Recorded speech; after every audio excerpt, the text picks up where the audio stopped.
Hello, this is Dr. Grande. Today's question is, can I analyze the case of Santa Claus? Just a reminder, I'm not diagnosing anybody in this video, only speculating about what could be happening in a situation like this.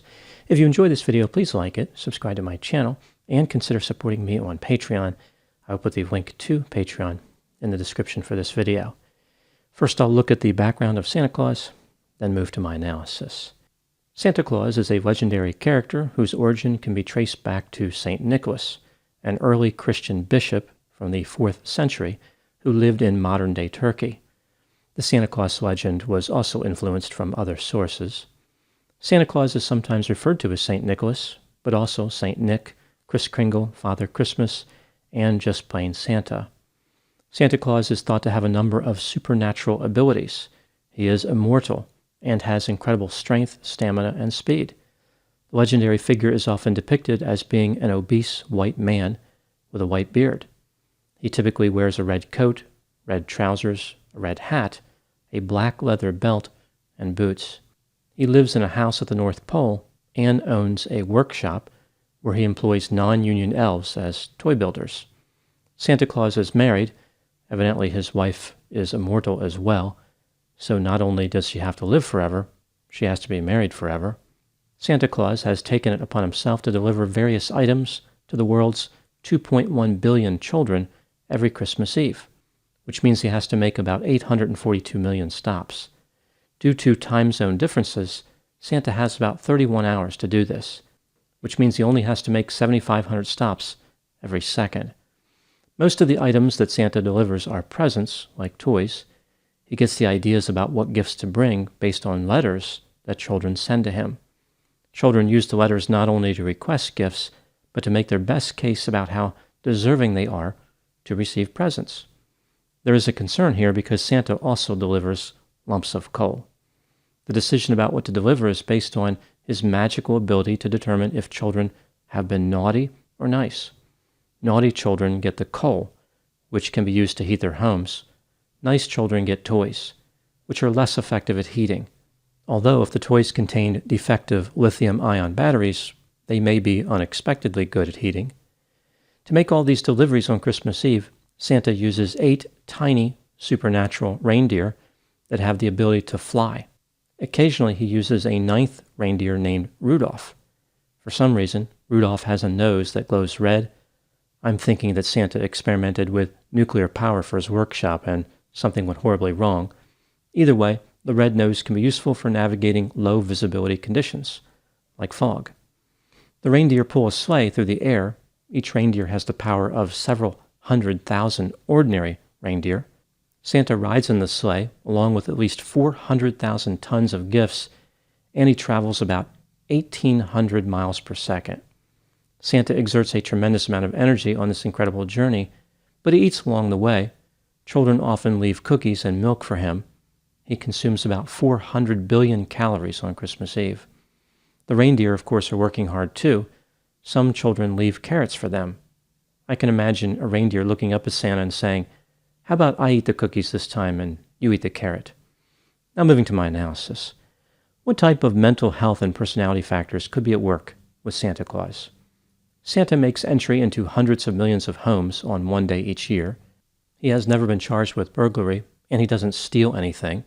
He takes cookies and milk and things like that, but people leave those for him.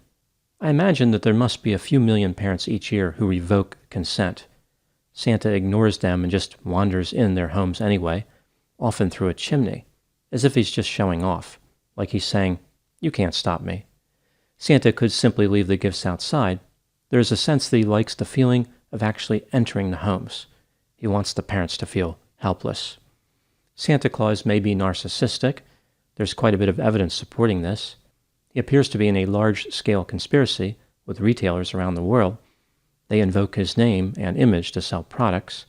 This must be how he obtains the hundreds of billions of dollars needed to build all those toys. Santa is the world's leading employer of elves. I think he might be their only employer.